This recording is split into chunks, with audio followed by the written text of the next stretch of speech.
Okay, thank you, Shri.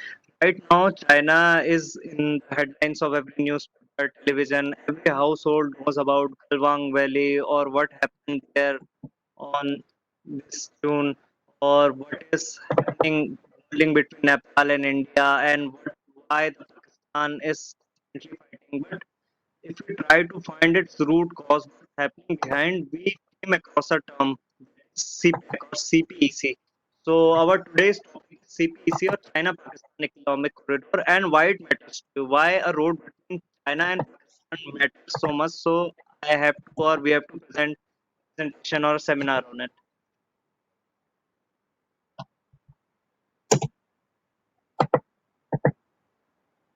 Hmm, I think it's lagging. Yeah, Nilis, we are able to see your screen. We are able to hear you. My pointer is actually not working. Okay. Just wait for a while.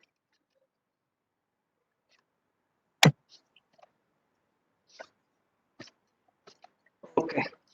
So right now, I'm taking you to the attack of Chinese consulate that happened on November 2018. Actually, in Karachi, there were three gunmen. They started firing on Chinese consulate, or basically Chinese embassy in Pakistan. They tried to enter it.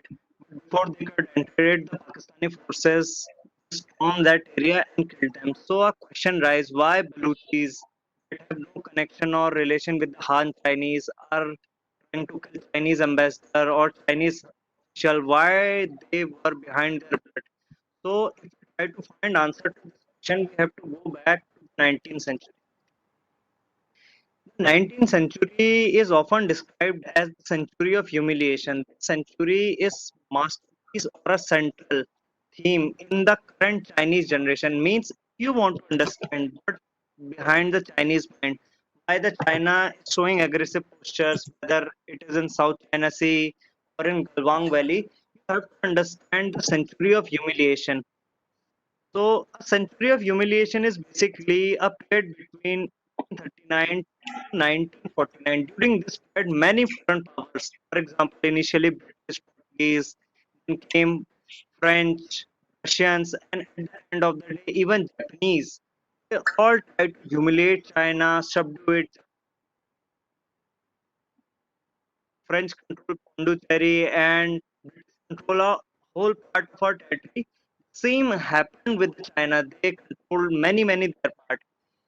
In fact, it all started with the Opium War. There was a big war between Britain and China, and the Britain actually won that war due to its military superiority and its technology. So China has to seize the control of Hong Kong and Macau. Hong Kong is also now very discussed topic. At that point, China has to surrender the Hong Kong. So this was pretty humiliating. As you can see in the picture, the Chinese emperor and the Chinese officials are actually signing the treaty, and this has actually ingrained a thought inside the Chinese. What thought? All the foreigners are devils. They try to come to us. They try to invade our country. They try to destroy us. They try to destroy our culture. And they are somewhat right. During 19th century, the British, Americans, French, Russian, and even Japanese were imperialistic in nature. They tried to subdue the China. They tried to humiliate it.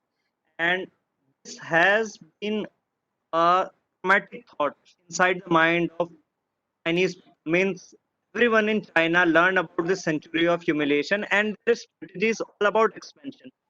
And so that you are not humiliating again and again. Now come to the 1980s. From the century of humiliation, New China emerges.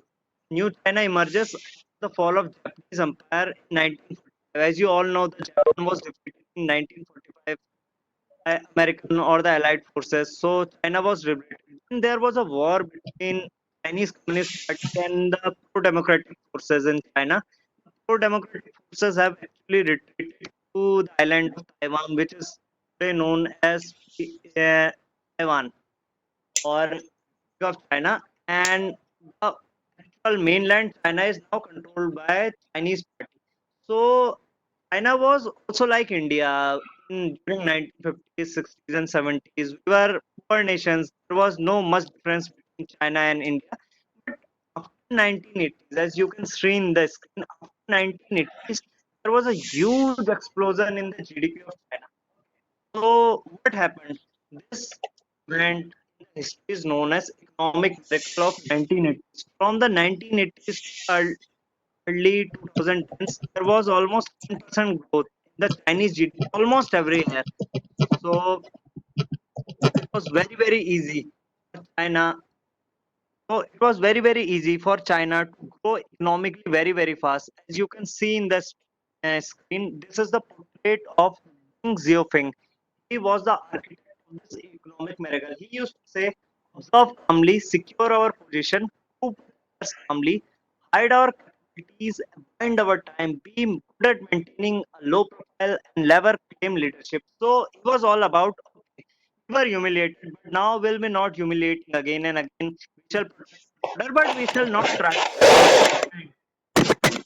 We shall grow economically, we shall grow militarily so that we are not expanding, but we can for itself. So right now, China is a mid-income economy, means it's not as rich as United States or Britain, but it is not as poor as India. So it's almost at middle level. But China is a very big country, so it has huge reserve of money, and that's why it is trying to make influence. So all this miracle money come from 1980.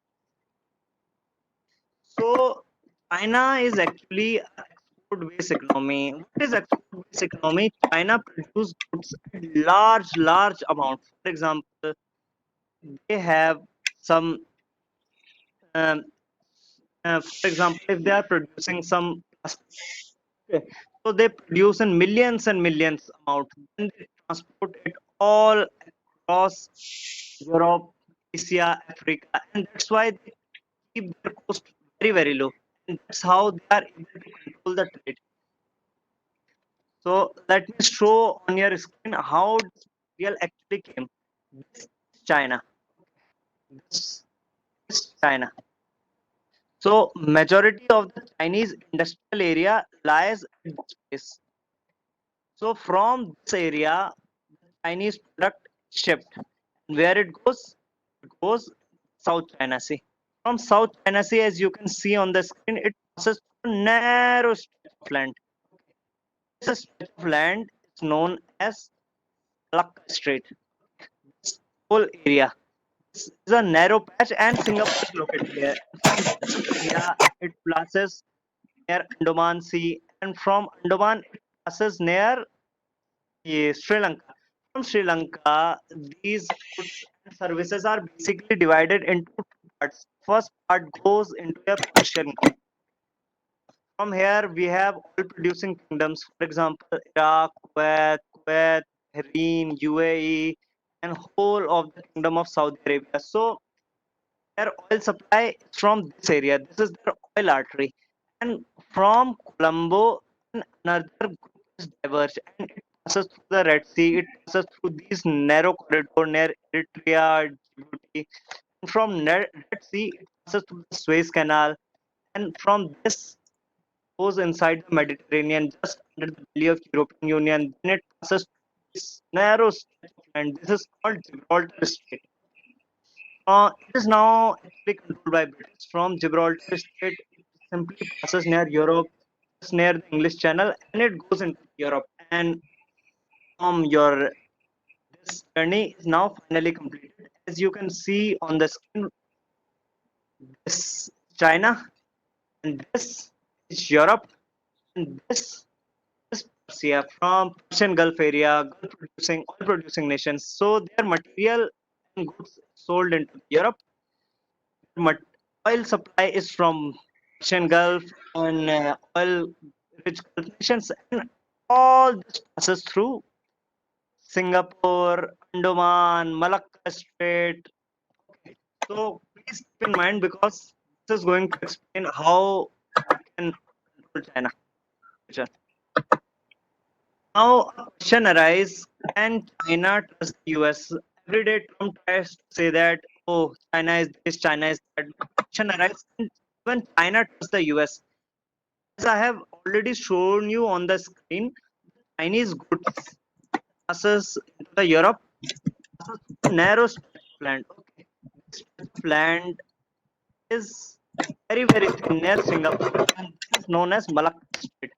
As you can see on the map, this is a tiny area, few miles apart, and this is Andaman Nicobar Island. So, if any time conflict break between China and US or China or India, the US Navy or the Indian Navy simply block this area. Okay, this is just few kilometers area. And this is very small near Singapore.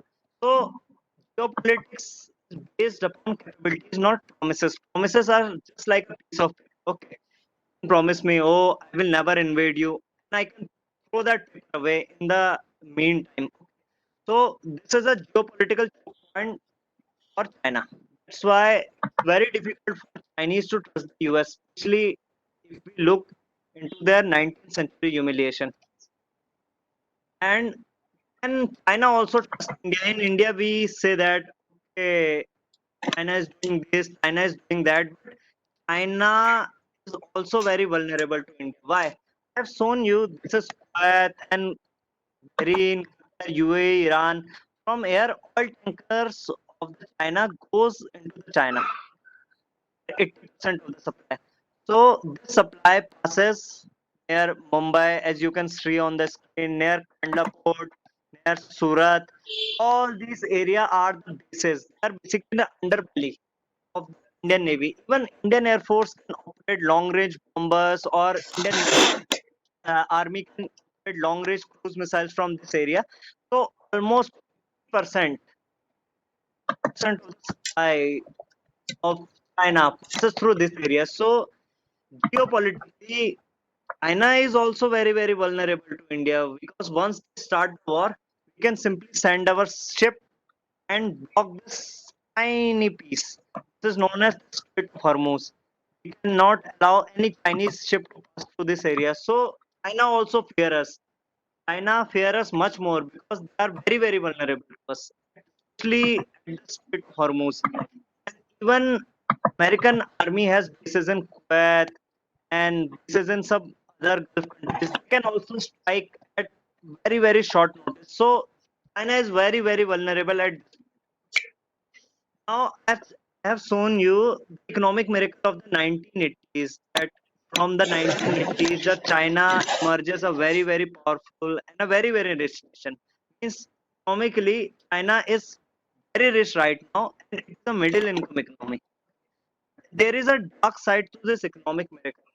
You can see on the screen, this is high income and middle income. This is low income bracket. You can see on the screen, you can actually see a pattern. All these coastal cities are very rich. For example, Beijing, Shanghai, Macau, Hong Kong. These are very rich areas. And after when you draw a single line, a few hundred kilometers line, to get middle income area. It's all middle income area. For example, Chongqing, Guangzhou, Henan, Hubei. These are middle income area. And beyond that, there is poverty. For example, Xinjiang province, where China prosecute the Uyghur Muslims, a topic in which girls consume Fevicol. So this is a very poor area, and Tibet is also a very poor area. Okay. Yunnan, the province that borders Southeast Asia, it is also not very good in any indicator. So everything that is beyond this line is not even middle class in the Chinese sense. Lord, let alone the world or IMF parameter. They are even poor from the Chinese standard. So economic miracle has created a lot of disparity. Eastern or coastal cities are rich, cities are poor, and these western cities are resided by resistant minorities. For example, this whole area by Uyghur Muslims, this whole area is resident by Tibetans. And same case is with Inner Mongolia. So economic miracle is like a miracle, but only in some limited sense. There are some dark side to it. Now, as I have shown you, there are two weaknesses of China. First weakness was the Strait of Malacca, the Strait of Hormuz. Why? Because India and America can block. And the second issue was China is rich only in this side. This whole area is poor and resistive in nature. So it is a very, very big problem. Means every Chinese strategist or a geopolitical master try to solve this problem, how to break through it. So the Chinese solution is One Belt, One Road initiative. So what is actually One Belt, One Road initiative? It is a transcontinental route. Okay. In general sense, it's a road network, it's a railway network, and it's a port network, which is alternative to the sea route. This is the sea route common. So they want to create an alternative. So how do they create alternative? Let me show you by pointing it. Okay. So this is China, and they have to go to Europe. So not by sea, they are now going just by land. So this is the Chinese master plan. Not go by sea, but go by land.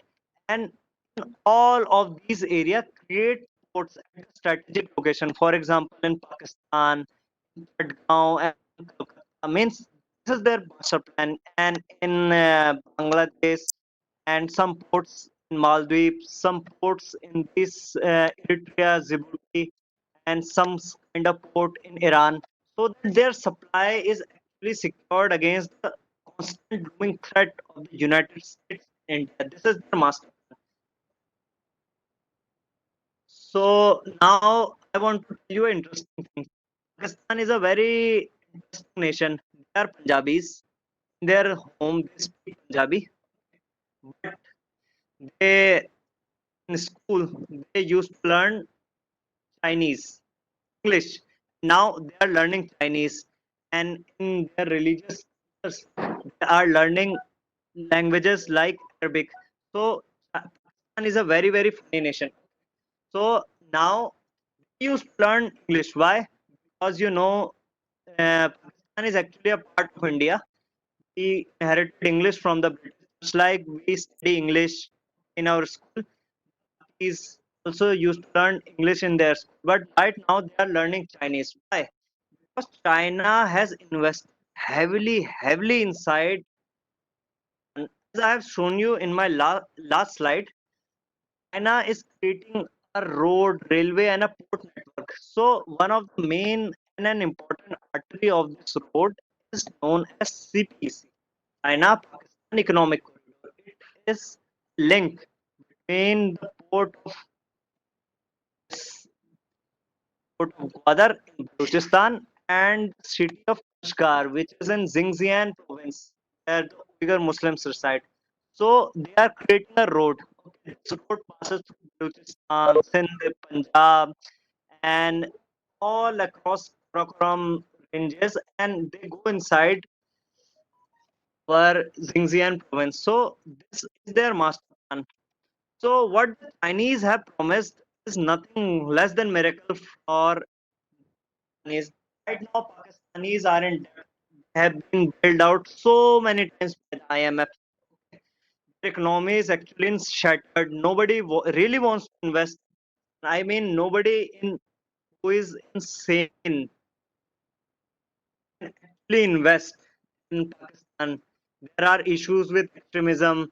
There are issues with minority right violation, and there is rule of law problem. There is corruption. China has actually invested. China has promised nothing less than miracle. China says, "Okay, we are creating a road from Karachi, from Gwadar, and it will go all across. And this will not only be a road network, but it will also be a railway network. So China will create a road network, it will create a railway network, and it will also create many power plants, industrial townships near it. So Pakistanis are like, Ganga सी बहुत बढ़िया है अब तो हमें free में सारा चीज दे रहे हैं Chinese are like no wait, this is not an investment, this is actually a loan. We are developing your port of Gwadar, we are developing the Karachi port, we are developing all these hydroelectric and thermal power projects, railway projects. We are revamping like an investment to us. But Pakistanis are like, okay. let it be investment, because investment is an investment. So it is actually a very, very mega project. Chinese think that if the Chinese build this network infrastructure, it will be very, very easy for them to propel their economy, because good nation doesn't have a road. A good road creates a good nation. Means a good infrastructure is presider of everything. Means India can't progress without good roads, so that any other nation. So that's why Pakistanis are learning Chinese, because they think their future will be very, very secure. So now a question arises: why the hell Chinese are investing into the Pakistan? Pakistan has the problem of corruption, extremism, rule of law. Their government is not stable. Their things can go out of proportion at any given instant. So why the China is investing? Answer is China doesn't want Pakistan to pay. China knows Pakistan can never ever repay the loan. Uh, Let me show you by just pointing. This is the port of Gwadar, and this is the Xinjiang area. Okay, so they actually want to create a link between this area and this area. So if Chinese develop some industrial township in this remote area, it will be very, very easy for them to transport to Europe. For example, they don't want to ship that to the port of Shanghai from this area and take it back to this area again and then ship it back to Europe. It is actually a very, very good shortcut for them. So China is investing as a long-term proportion. And second thing is, China knows one cannot repay our loan, but how can they repay the loan? Okay. We'll ask the Pakistan or Islamabad just to see the port of Gwadar. So this is the port of Gwadar, and this is the Strait of Hormuz. US Navy sits here and the Indian Navy sits here. Now, if the Indian Navy is action or the US Navy is action in this area, Chinese can effectively respond. Chinese can even blockade our important port of Bombay. They can means they can create some sort of geopolitical pressure inside India or even in the US Navy that stations in the Persian Gulf. So this is their long-term project. Right now, I have also listened that they are trying to create some sort of port mega project also in the Iran by adding them into this initiative of the One Belt One Road. This is their master plan. She is the initiative. She is the road by diplomacy. Now a question arises: why India is opposing CPEC? Actually, China has also promised India that okay, we will create a road in the northeast and it goes into your port. Our port of Kolkata is very, very important. Means one of the most important port in the entirety of the Bay of Bengal is the port of Kolkata. So they actually want India to join it. So why the hell is India opposing it? First question is, will be a threat to our oil supply. How? This is the port of Gwadar and this is the Persian Gulf. Our oil tankers pass through this area. Okay. So they can effectively blockade us. We have to fight war in this area and it limits our options. Okay. If there is no port of Gwadar, our entire naval action can be in this area. But right now our Western command has to